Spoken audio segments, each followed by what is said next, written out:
bilirsiniz deyə səhhəti ilə bağlı. Mehriban xanım, yuxusuzluğun əsas kökü bir neçə səbəblərdir. Birinci, panik atak, nevrozlar.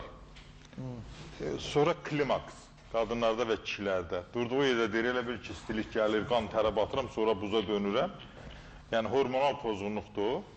Sonra, təbii ki, zob xəstəlikləri.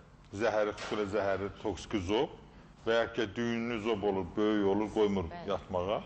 Ancaq ən çox diffuz toksiki zob tərrədir, əsəbini pozur, əlləri əsir, gözü böyüyür, saçı tökülür.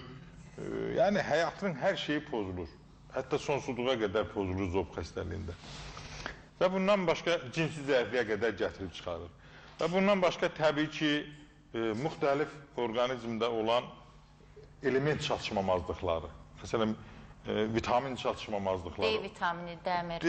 Dəmir, sink, maqnezyum, yəni insanların və müxtəlif vitaminlər çatışmamazlığı. Bundan başqa da insanları ən çox görürsən qidalanma məsələsi budur. Qidalanma insanlar çox şirniyyatdan, çox xəmir xörəklərindən istifadə edən adamlar, çox yağlı qidalanan adamlar görürsən çəki əmələ gəlir. Çəki də ürək piylənir, sonra canım sənə deyilsin, qaraciyər piylənir, böyrək piylənir, damarlar tutulur və töyüşü, tənginəfər, ürək çatışmamazlığı inkişaf eləyir və son nəticədə də məcburi oturaq vəziyyəti, ürək çatışmamazlığında məcburi belə oturur ki, nəfəs ala bilsin. Uzanan kimi boğulur. Yəni, səbəb çox.